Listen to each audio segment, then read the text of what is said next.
सर्वमङ्गलमाङ्गल्ये शिवे सर्वार्थसाधिके शरण्ये त्र्यम्बके गौरी नारायणी नमोस्तुते।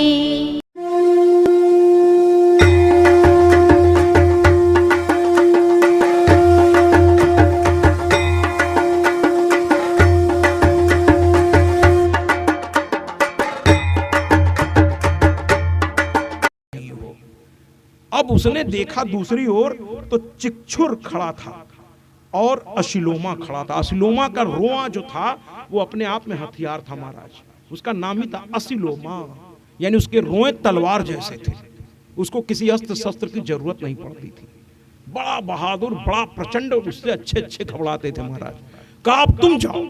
चिक्षुर और अशिलोमा को कहा तुम जाओ। अशिलोमा ने वहां कह दिया अरे महाराज ये कायर है, आप इसको जब सेनापति बनाए, कंपटीशन होता ना आपस में, तो अंदर अंदर कंपटीशन था, तो आज मौका मिल गया उसको। तो कहना अरे काहे कोई इस योग्य नहीं था महाराज, मैं तो पहले से जानता था, एक नंबर का कायर है।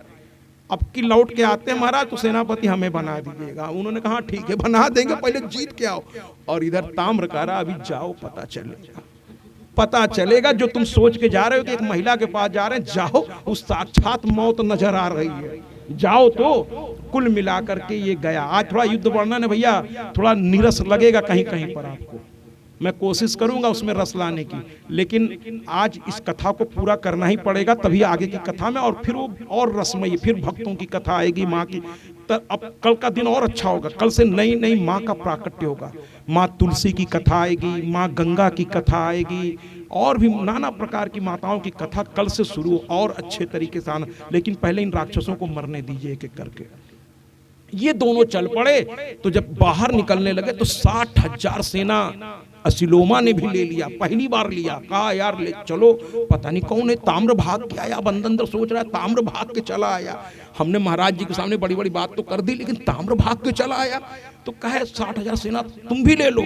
दोनों देखिए जरा साहब, आपको हंसना चाहिए इस बात पर कि एक महिला से लड़ने के लिए 1,20,000 सैनिक, और ये दो बड़े बड़े बहादुर कहने वाले अपने को चल पड़े। और चलते चलते धीरे से ताम्र को पकड़ा, कहे यार ऐसे तो तुम्हारी हमारी पटती नहीं है, लेकिन धीरे से बता दो मामला क्या है। ताम्र ने कहा जो महाराज जी के सामने बड़ी बड़ी बात, क्यों सेनापति बनना है ना, अब जाओ, या तो सीधे वहीं जाओगे या फिर तो भगवान ही मालिक है, जाओ। तो ये गए महाराज, दोनों के दोनों गए। अब की बार सिंह देखा, इतनी बड़ी सेना, सिंह ने दहाड़ा। अब की बार माँ का सिंह दहाड़ पड़ा, और उसकी दहाड़ से ब्रह्मांड के कितने पहाड़ टूट टूट के गिरने लगे महाराज। ये सब घबरा गए कि जिसका सिंह इतना ताकतवर है, जब ये बोलेगी तब क्या होगा। डर पैदा हो गया इन दोनों में। दोनों कहते क्या, एक काम करिए, कुछ ले दे के मामला खत्म कर देते। माँ ने कहा क्या दोगे? तो कहने लगा अरे जो कहिए, हम लोग के पास सब है, जो कहिए, अरे ले हो के जाइए यहाँ से। का झगड़ा उगड़ा में आनंद नहीं, अंदर अंदर डर रहे हैं, और ऊपर से जैसे समझा रहे हैं कि उनकी भलाई के लिए कह रहे हैं। माँ ने कहा देखो जो हो तुम्हारे पास दो हैं, देखे तो क्या है तुम्हारे पास। वो कहे राज्य ले लीजिए। महाराज जी से कहा कि आधा राज्य। माँ ने कहा उससे बड़ा राज्य मेरे पास है। कहे सोना चांदी। कहे माँ ने कहा वो तो मेरे पैर के नाखून के भी नीचे से निकल जाएगा। कहने लगा अरे फिर क्या चाहिए आपको? कहें बस यही चाहते हैं कि तुम लोग देवताओं का हक देवताओं को वापस करो, और सबका हक जो छीने हो अपनी राक्षसी प्रवृत्ति की वजह से उसे वापस कर दो, और पाताल चले जाओ। बस यही चाहते हैं, हम किसी को मारने नहीं आए हैं, तुम सब हमारी ही संतान हो, है ना। ये देव दानव सब मेरी ही तो संतान है, और कौन माँ अपने संतान को मारना चाहती है। लेकिन जब संतान ही गलत रास्ते पे चला जाए, बार बार पहले तो छोटे छोटे चांटे मार के समझाती है, लेकिन जब बच्चा उसकी बात को मानता नहीं, और जब तक वो माता पिता का नुकसान करता है तब तक माँ बाप फिर भी बेचारे सह लेते हैं, लेकिन जब वो समाज का नुकसान करने लगता है, जब पूरे संसार को त्रस्त करता है, तो फिर मदर इंडिया भी बनना पड़ता है। मैंने अपने ही बेटे को फिर गोली भी मारनी पड़ती। एक फिल्म आई थी मदर इंडिया, अपने ही बच्चे को फिर गोली भी मारनी पड़ जाती है महाराज, क्योंकि फिर स्थिति विचित्र हो जाती, क्योंकि उसको नहीं मारेंगे तो पता नहीं कितनों को मार देगा महाराज। और रोज घर पर पुलिस पहुंचेगी, घर का रोज अपमान होगा, रोज तमाशा लगेगा घर पे। तो कौन माँ बाप चाहता है ऐसा? तो माँ ने कहा कि देखो तुम मेरी संतान हो, मेरी बात मान लो, जिसका जो हक है दे दो और घर जाओ, वापस चले जाओ, पाताल चले जाओ। तो कहने लगे महाराज हम तो चले जाए, लेकिन हमारा जो बैठा है ना वो बहुत दुष्ट है। अब यहाँ कह दिया उन्होंने, बड़ा दुष्ट है, वो माने होने का नहीं, हम लोगों को भी मरवाएगा आपके यहाँ से, और हम लोग जान गए हैं कि हम लोग मरेंगे, ये तो पक्का है। अब बचने वाला कोई है नहीं, हम लोगों के पाप घड़ा भर गया है, अब हम लोग बारी बारी से मरेंगे। और हम ये मान के चल रहे हैं, लेकिन महाराज का नमक खाए हैं, उनका आदेश है, पालन कर। सेना का एक डिसिप्लिन होता है कि या तो मारो या मरो, पीछे हटने की उसमें गुंजाइश नहीं होती। पीछे आप हटोगे तो कोर्ट मार्शल हो जाता है महाराज। सेना में बड़ा डिसिप्लिन होता है। तो कहे अब आदेश है भैया तो लड़ना पड़ेगा, अब जीत हो चाहे हार हो। फिर युद्ध शुरू हुआ महाराज।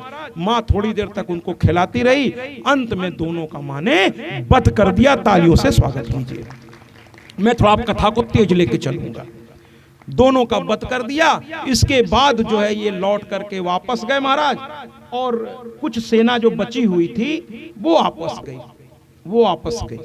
जाके कही महाराज महाराज ऐसी बात हो गई।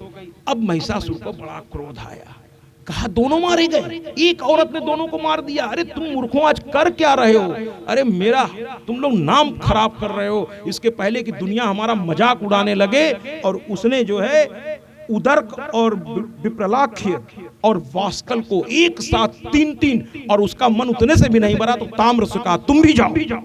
ताम्र का महाराज फिर जाएं। कह अगर नहीं जाओगे तो मैं तुम्हें मार डालूंगा। अंत में ताम्र यानी 4 योद्धा और सब 60 हजार सैनिक, हंसने की बात है एक महिला से लड़ने के लिए। 4 महान योद्धा और 60 गुणे 4 कर लीजिए महाराज, 6 चौक 24, कितने हो गए महाराज? 2,40,000 के ऊपर ही हो गए महाराज। अब इतनी सेना जो है पहुंच गई। अब इसके बाद चारों ओर से माँ को सब घेर लिए और लगे युद्ध करने। माँ हंसती जा रही थी, युद्ध करती जा रही थी, हंसती जा रही थी। वो तो दिखाना चाहती थी दुनिया को कि बिना कर्म किए, वरना वो तो एक हुंकार से सबको जला दे सकती थी, लेकिन वो दुनिया को दिखा रही थी। और अंत में उसने एक खड्ग उठाया और कुछ नहीं किया, एक ही खड्ग में चारों के सर धड़ से अलग हो गए महाराज। और पूरी सेना फिर भाग के गई। अब महिषासुर को लगा अब मुझे ही चलना पड़ेगा। अंत में महिषासुर चला। अब देखिए दुष्ट आदमी है, सबसे बड़ा वीर है, वो कोई छोटा नहीं था, ताम्र जैसा नहीं था। ताम्र जबकि बहुत वीर था, लेकिन महिषासुर तो महिषासुर था महाराज। वो चलने लगा। देखिए लेकिन दुष्ट आदमी सोचा कि अगर इस भेष में चलेंगे तो वो सुंदरी ऐसे ही विवाह नहीं करना चाह रही है। देखिए यहाँ भी उसको यही सब दिख रहा है, यही मूर्खों की निशानी होती है। सब बर्बाद हो गया, लेकिन अभी भी उसको बुद्धि नहीं आ रही। वो क्या किया, अपने को खूब सुंदर वेश में परिवर्तन, उसको वरदान था, तो उसने अपने आप को खूब सुंदर पुरुष बना लिया, जिसको देखते ही एकदम आकर्षण लगे। और खूब सुंदर कहा रथ ले आओ, लेकिन यहाँ फिर अपनी बुद्धि से वही कर बैठा, रथ मंगाया। लेकिन रथ में कहा एक काम करना, उस स्त्री को प्रभावित करना है तो 2-4 घोड़ों से काम नहीं चलेगा, 1000 गधे बांध करके उस रथ में ले आओ। देख लिया आपने, गलत व्यक्ति सही सोच ही नहीं सकता महाराज। गधे बंधवा लिया, एक गधा लोग बर्दाश्त नहीं करेंगे, वो 1000 खच्चर लिखा है देवी भागवत में। मैं अपने मन से कुछ नहीं कह रहा हूं, मैं मन से कुछ कहता भी नहीं अपने यहाँ, है ना। जो कुछ है प्रमाणित है, आप देवी भागवत में देख लीजिएगा। 1000 खच्चर और लेकर के रथ पहुंचा सामने महाराज, और कहने लगा अरे सुंदरी तुम हो? तो माँ ने कहा और कौन होगा, एको अहम द्वितीयो नास्ति। माँ ने कह दिया एको अहम द्वितीयो नास्ति, मेरे अलावा इस संसार में दूसरा कौन है। श्रीमद् देवी भागवत का आधा श्लोक जिससे देवी भागवत प्रकट हुआ है। पहले दिन मैंने कहा, बार बार कहता हूं, सर्व खल विदमेवाहम नान्य दस्ति सनातना। श्रीमद् देवी भागवत का अर्ध श्लोक तालियों से स्वागत कीजिए जब भी ये बोला करें। कहती है इस संसार में मेरे अलावा कौन है, जहां देखो मैं ही मैं हूं, मेरे सिवा कोई है क्या। एको अहम द्वितीयो नास्ति, मैं ही मैं हूं, दूसरा कोई नहीं है मेरे सिवा। तुम्हें किसी दूसरे से मिलने की क्या इच्छा है, मुझसे मिल लो। महिषासुर ने कहा ये टेढ़ी लगती है, ये सीधी बात से माने होने की नहीं। युद्ध प्रारंभ हुआ महिषासुर के साथ, और देखिए ना, ये कोई आम सैनिक नहीं था, आम सेनापति नहीं था, ये तो महिषासुर था। एक से एक अस्त्र निकलने लगे, एक से एक अस्त्र निकलने लगे, चारों ओर से अस्त्रों की बारिश होने लगी। माँ ने भी शुरू किया, भयंकर युद्ध प्रारंभ हुआ महाराज, भयंकर युद्ध प्रारंभ हुआ। दोनों ओर से अस्त्र शस्त्रों की वर्षा होने लगी। महिषासुर, और अंत में मां को लगा कि अब बस, और उन्होंने त्रिशूल निकाला, याद किया मां ने, और उसके बाद त्रिशूल को चलाया, फेंका, महिषासुर गिरा और मर गया।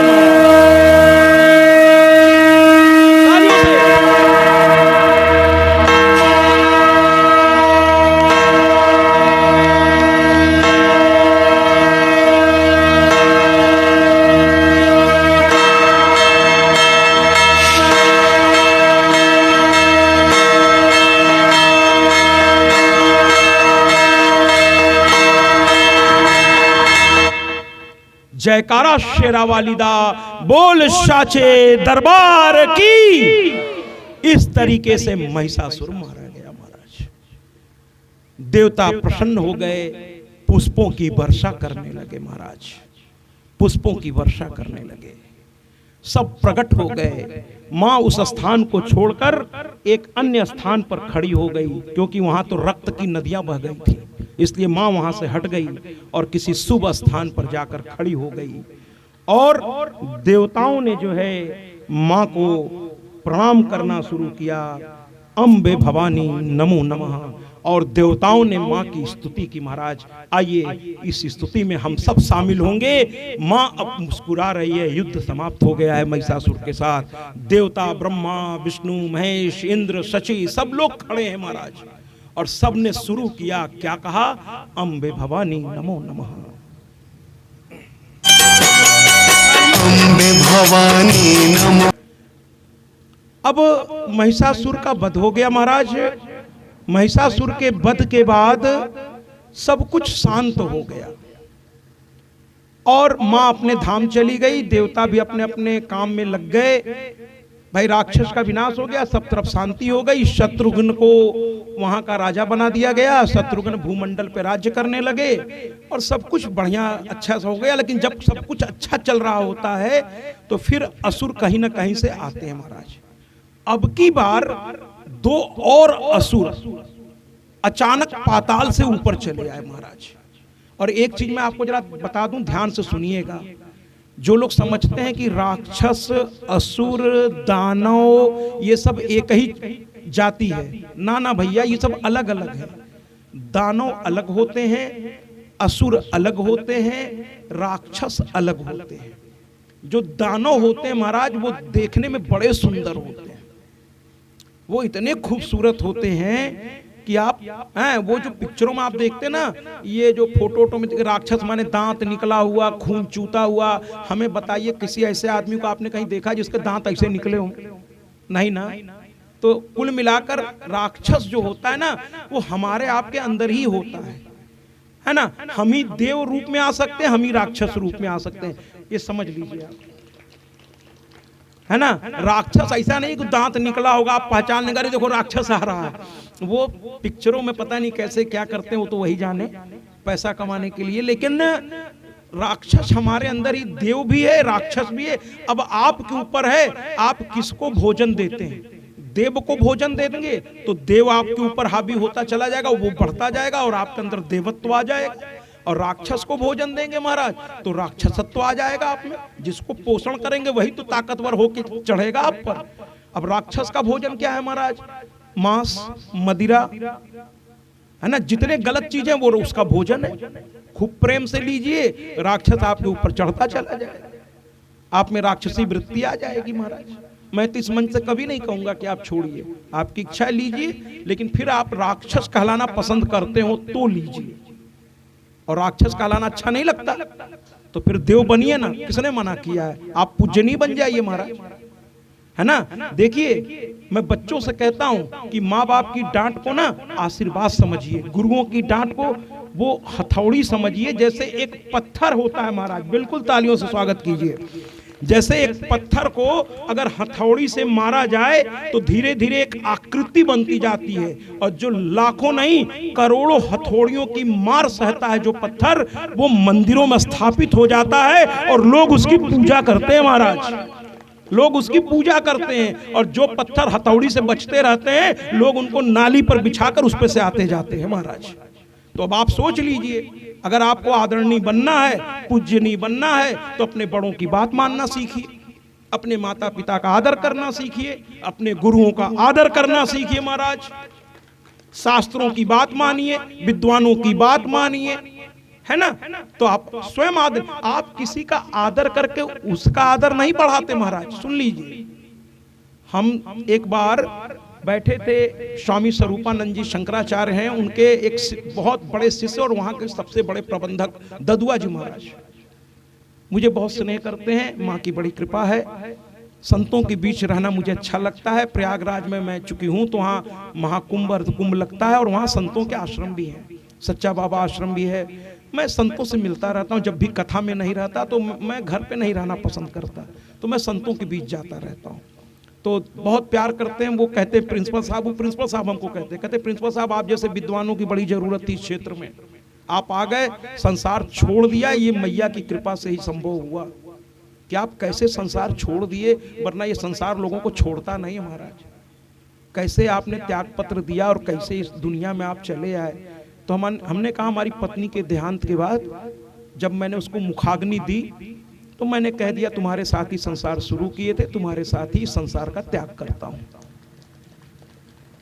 और मैंने सब जगह से त्याग पत्र दे करके मैं गली गली गांव गांव माँ की कथा लेके निकल पड़ा। न तो इसका किसी से कोई पैसा मैं मांगता हूं, न मैं कोई शर्त निर्धारित करता हूं। वो जो फर्म है उसको बहुत न्यूनतम एक शुल्क होता है। मेरी कथा का आपको सुन के खुशी होगी। अगर आप यूट्यूब पे मुझे देख रहे होंगे, फेसबुक पे, तो बड़े बड़े कार्ड्स मुझे आप बार बार उसमें देख रहे होंगे, जिसमें साफ साफ लिखा है कि व्यास के रूप में व्यक्तिगत मेरा कोई शुल्क नहीं है, मैं निःशुल्क हूं महाराज।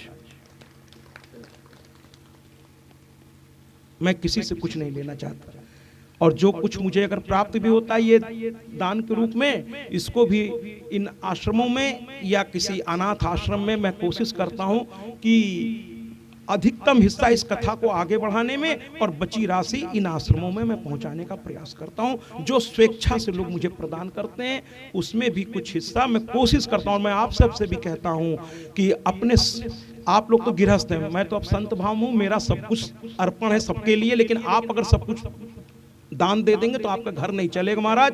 लेकिन शास्त्र में उसकी भी व्यवस्था है कि शास्त्र कहता है अगर 100 रुपए आप कमाते हैं तो केवल 10 रुपया महाराज, केवल 10 रुपया उसमें से निकालिए हर 100 रुपए में से, और वो धर्म के काम में लगा दीजिए। शास्त्र कहता है दशांश, दशांश महाराज, तालियों से स्वागत कीजिए। शास्त्र कितना आसान तरीका आपको बताता है। दशांश महाराज, अगर 1000 रुपए कमाइए तो केवल 100 रुपए निकाल दीजिए। अब इतना तो निकल ही सकता है महाराज। 100 में से 90 आप अपने परिवार पर खर्च कीजिए, कौन मना करता है आपको। लेकिन उस 10 रुपए से कुछ अनुष्ठान इस तरह का कराइए, है ना, जिससे कि कुछ लोगों को लाभ मिले महाराज। लोग कहते हैं कथाओं से क्या होगा। अरे महाराज, कथाओं से होते होते तो आज ये हालत हो गई कि भागवत सुनते सुनते आज हर घर में लड्डू गोपाल दिखने लगे। कथाओं से क्यों नहीं होता है महाराज। बातों सुनते सुनते असर पड़ता है, जैसे बुरी चीज सुनते सुनते असर पड़ता है, उसी तरह अच्छी चीज का भी सुनते सुनते कथाओं में बैठने से हमें पता चलता है कि हम जीवन में जो कर रहे हैं उसमें कहाँ गलती हो रही है महाराज, या क्या और कर दें कि हमारा जीवन और अच्छा हो जाए। कथा केवल राजा रानी की कहानी नहीं होती महाराज, केवल नृत्य गीत नहीं होता। कथा तो जीवन जीने की शैली बताता है ना। और कथा से क्या मिलता है, तो भैया मैं तो कहता हूं कथा से मुझे सब कुछ मिल गया जो डायरेक्टरी से नहीं मिला महाराज। मैं ये नहीं कहता कि वो कम था, लेकिन जो मुझे उससे नहीं मिला, प्रिंसिपली से नहीं मिला, टीचर से नहीं मिला, वो मुझे कथा से मिल गया है महाराज, है ना। जबकि अभी मुश्किल से 3 साल 3.5 साल ही हुआ है मुझे इसमें आए, 3.5 साल या अधिक से अधिक 4 साल। लेकिन क्या मिला है, प्रमाण में साथ लेके आया हूं। ये कपड़ा मेरा नहीं है महाराज। अब सुन लीजिए सभी लोग, इसलिए मैं कहता हूं आप भी पूजा पाठ साधना करिए। ये कपड़ा जो आप देख रहे हैं, मैं हाथ उठा के दिखा रहा हूं, और ये कथा लाइव जा रही है, झूठ बोलने की गुंजाइश है ही नहीं, और न मैं झूठ बोलता हूं। ये कपड़ा जो है मेरा नहीं है, बाकी वस्त्र मेरे हैं, लेकिन ये नहीं है मेरा। अब आप कहेंगे महाराज क्या है फिर ये? मैं गया था। गया के लोग जब सुनते हैं बहुत खुश होते हैं और हमेशा कमेंट्स करते हैं और फोन करते हैं, महाराज आप इस घटना को हर जगह कह रहे हैं। मैं कहता हूं जरूर कहूंगा। मैं गया था, और जैसा कि मैंने कहा बड़े उद्योगपति लोग थे, बहुत बड़े लोग थे, हर तरह से संपन्न थे। उन्होंने पूरा एक गेस्ट हाउस बुक कर रखा था इस कथा के लिए, और बड़े वीआईपी जो उस कथा में बैठे हुए थे। वीरेंद्र जी जो है हमेशा मेरे साथ रहते थे, बहुत आदरणीय थे, मैं उनको बहुत प्यार करता हूं। वीरेंद्र जी को बहुत आदरणीय थे। करिए ऑन करिए। तो वीरेंद्र जी बहुत आदरणीय थे, मैं उनको बहुत प्यार करता हूं। ये वो सुन लें, उनको बहुत खुशी होती जब मैं कथा में ये चर्चा करता हूं। तो वो जिस दिन मैं गया पहुंचा और मुझे होटल में ठहराया गया, तो सबको सब पड़ी थी, उनको ये पड़ी थी कि कैसे आपको गया मैं घुमाऊं। कहते थे महाराज जी समय निकालिए दोपहर में, गया आपको मैं घुमाऊं, गया हमारी बहुत अच्छी जगह है। हमने कहा बताइए जरा गया के बारे में। तो कहने लगे ये विष्णु पद कहलाता है, ये गया विष्णु पद। हमने कहा कैसे? तो कहे महाराज पूरे विश्व में एकमात्र भगवान विष्णु ने अपना चरण यहाँ पर रखा। हमने कहा क्यों रखा? तो कहे गया नाम का एक असुर था, उसको मारने के लिए एक शिला रखी, वो भी शिला एक माँ का ही स्वरूप था, और फिर उस शिला पर पैर रख करके उस राक्षस को ही दबा दिया महाराज, गयासुर नाम का राक्षस। इसलिए इस गया को विष्णुपदी कहा गया है। चलते समय वहां के लोगों ने मुझे विष्णु भगवान का चरण स्मृति चिन्ह के रूप में मुझे दिया। मैं उसको अपने पूजा घर में ले गया हूं और मैं उसको बड़े सम्मान के साथ रखता हूं। तो कहे कि महाराज विष्णु पद अंतरराष्ट्रीय लेवल की है, मैं आपको दर्शन कराऊंगा। हमने कहा ठीक है, गाड़ी की व्यवस्था करिए, चलते हैं। तो एक दिन तो विष्णु पद वो लिवा गए मुझको। फिर कहे महाराज यहाँ शक्तिपीठ है मंगला गौरी, एक दिन मैं वहां चलिए। हमने कहा अरे माँ का मंदिर, हम के चलिए महाराज अभी चलिए। कहने नहीं कल सुबह सुबह चलेंगे। तो दूसरे दिन महाराज वहां हम लोग गए। कथा के दोपहर में खाली हम रहते हैं आमतौर पे, तो वहां चले गए हम लोग। तीसरे दिन कहने लगे महाराज आपको पता है ये इंटरनेशनल जगह है। हमने कहा कैसे? अंतरराष्ट्रीय जगह। तो कहने लगे यहाँ बोध गया है महाराज, जहां भगवान गौतम बुद्ध को ज्ञान प्राप्त हुआ था। हमने कहा कितनी दूर है? तो कहने लगे यहाँ से 14 किलोमीटर। हमने कहा चूंकि उनके पास गाड़ियों कोई दिक्कत नहीं थी, ड्राइवर से कहा वो सुबह 9 बजे गाड़ी लेकर के उपस्थित। हम सब लोग बैठे गाड़ी में और बोध गया पहुंच गए। और वो कहने लगे महाराज यहाँ नियम बड़े सख्त हैं, ये इंटरनेशनल जगह, यहाँ विदेशी आते हैं महाराज, चाइना वाले, जापान वाले, पूरा वही अंदर आपको मिलेंगे। और अभी नवंबर दिसंबर में आइए तो यहाँ पैर रखने की जगह नहीं। हमने कहा मैं समझ गया, जैसे हम लोगों के लिए बद्री आश्रम, केदार आश्रम, वैष्णो देवी, उनके लिए बोध गया। भाई जो जैन धर्म को, अरे बौद्ध धर्म को मानते हैं, उनके लिए बोध गया तीर्थ स्थान है महाराज। तो कहने लगे कि महाराज यहाँ चेकिंग होगी आपकी पूरी, अंदर से बाहर हर तरह से। हमने कहा हो जाने दीजिए, कौन से हम आतंकवादी हैं भैया। तो कहने लगे महाराज ये कैमरा वैमरा नहीं जा पाएगा अंदर। हमने कहा चलिए नहीं जाएगा तो कोई बात नहीं, कैमरा वैमरा सब जमा करा दिया गया। इसके बाद महाराज पूरी चेकिंग हुई, पहले बाहर चेकिंग हुई, फिर अंदर गए, फिर वहां भी चेकिंग हुई, फिर एक और जगह थी, फिर वहां भी चेकिंग हुई महाराज। उसके बाद अंदर हम लोग गए और सीधे भगवान गौतम बुद्ध की बहुत विशाल तस्वीर थी, तस्वीर नहीं मूर्ति थी, बहुत बड़ी मूर्ति, इतना दिव्य लग रहा था कि महाराज पूछिए नहीं, इतना दिव्य। मन तो कर रहा था कैमरा हो तो शूट करवावें, लेकिन कैमरा मना था, क्योंकि आजकल आतंकवादी घटनाएं घटती हैं, इसलिए अंतर्राष्ट्रीय जगहों की बड़ी सुरक्षा बढ़ा दी गई है। और वहां सारे विदेशी भरे थे महाराज, कोई बैठकर तपस्या जैसे ऐसे लगा हुआ था, कोई कुछ कर रहा था। और आपको सुन के हंसी भी आएगी और खुशी भी होगी। वहां प्रसाद, जो वहां के पंडित जी थे, पुजारी जो वहां के थे, जो बौद्ध थे, वो प्रसाद में क्या दे रहे थे जरा सुनिएगा।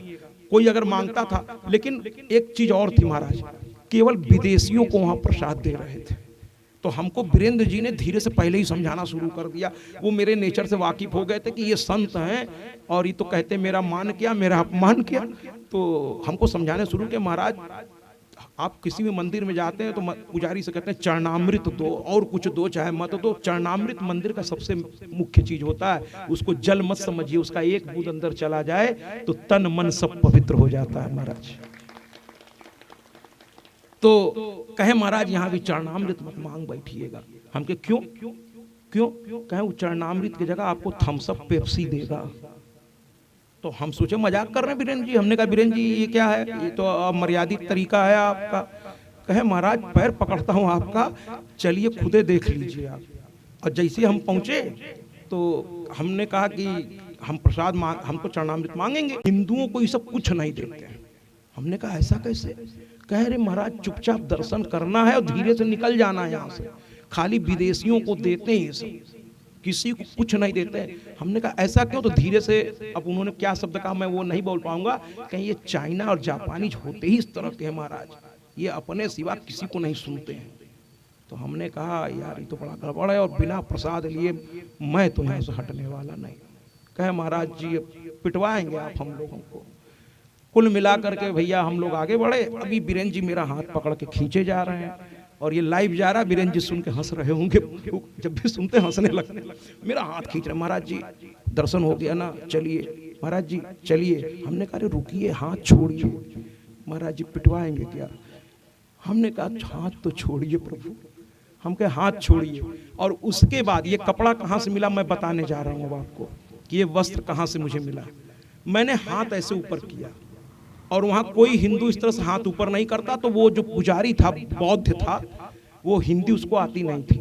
उसने वहीं से देख के कहा व्हाट डू यू वांट। उसने इंग्लिश में पूछा क्या चाहते हो। मैंने कहा, अब वहां तो इंग्लिश में बात हुई, चूंकि उसको हिंदी आती नहीं, मुझे जापानी नहीं आती थी महाराज, तो अब अंतर्राष्ट्रीय भाषा अंग्रेजी में ही बात होगी। लेकिन मैं उसका हिंदी रूपांतरण आपको सुना देता हूँ। मैंने कहा मुझे प्रसाद दीजिए। उसने कहा प्रसाद? फिर देखा मेरी ऊपर से नीचे, और थोड़ा हम लोग का अपना ड्रेस होता है महाराज, लेकिन पगड़ी नहीं थी, बाकी सब ड्रेस तो था ही। तो उसने पूछा आप करते क्या हो? तो बीरेंद्र जी आगे बढ़ के घबरा के बोल रहे महाराज आप ही की तरह ये भी पुजारी हैं, समझ लीजिए आप अपने देवता के, अपने देवता के पुजारी है महाराज, पुजारी है, पुजारी है, आम आदमी नहीं है, पुजारी है, पुजारी। मतलब मामला निपटाने में लगे बीरेंद्र जी, चूंकि सेक्रेटरी थे, उनको आदत है मामला निपटाने की। तो पुजारी है, पुजारी है। तो उसने इधर उधर देखा, एक बिस्किट उठाया, एक पेप्सी उठाया, और उसके मन में पता नहीं क्या है, पूरा 1 दर्जन केला उठाया के लीजिए। तो बीरेंद्र जी खुश हो गए। हमने कहा हमको ये नहीं चाहिए। इंग्लिश में ही बात हो रही थी। तो झल्ला के मेरी ओर देखा, फिर क्या चाहिए आपको? हमने कहा हमको जो चाहिए, हमको इसकी भूख नहीं है, ये भूख हमारी खत्म हो चुकी है, ये तो जीने के लिए खाता हूं, है ना, इसकी भूख मुझको नहीं है। कहे फिर क्या चाहिए? हमके इतने बड़े संत के पास मैं आया हूँ और यहाँ पर उन्हें ज्ञान मिला था, वो भी जिंदगी भर भटके थे। यहाँ जाकर जब एकदम मरने के करीब पहुंचे थे, तब एक नृत्यांगना ने उन्हें खीर खिलाई थी, और इसी पेड़ के नीचे, वो पेड़ वहीं पर है, इसी पेड़ के नीचे उन्हें प्रथम ज्ञान मिला था। गौतम बुद्ध बन गए थे वो। और ऐसे स्थान पर पहुंचकर इन चीज़ों को मैं चाहूँगा, ये बिस्किट, ये मतलब मुझे खाने पीने की चीज़ नहीं चाहिए। तब वो ध्यान से मेरी ओर देखने लगा कि व्हाट डू यू वांट। अब उसने बड़े विनम्रता से पूछा, कहे कुछ और चाहिए तो दे दूं खाने का? हमने कहा नहीं चाहिए मुझको ना, मुझे खाने की भूख है ही नहीं। कहे फिर क्या चाहिए? हम के ये जो गौतम बुद्ध वस्त्र पहने हैं, ये उतार के आप हमको देंगे क्या? अब बीरेंद्र जी कहे अब सीधे वस्त्र मांग दिए, वो भी गौतम बुद्ध का। जिस दिन तो उसने मेरी ओर देखा, फिर कुछ बोला नहीं। बगल में एक वस्त्र पड़ा था छोटा सा, वो उठाने लगा। उठाते हुए पता नहीं जैसे किसी अदृश्य शक्ति ने उसके हाथ को रोक लिया। वस्त्र इतना उठाया, फिर जैसे किसी ने उसके हाथ को पकड़ा, उसने उस वस्त्र को रख दिया, फिर उठा, और ये वस्त्र भगवान गौतम बुद्ध को पहनाया गया था, वहीं नीचे रखा हुआ था। ये वस्त्र ये इंडिया का नहीं है महाराज, ये उसने उठाया वहां से और सीधे मेरे ओर फेंका ऐसे, और मैंने ऐसे लिया, और जैसे ही मेरे हाथ में आया, बीरेंद्र जी और जितने भी वहां हिंदुस्तानी थे जो मुझे जानते भी नहीं थे, वो सब ताली बजाने लगे जोर जोर से।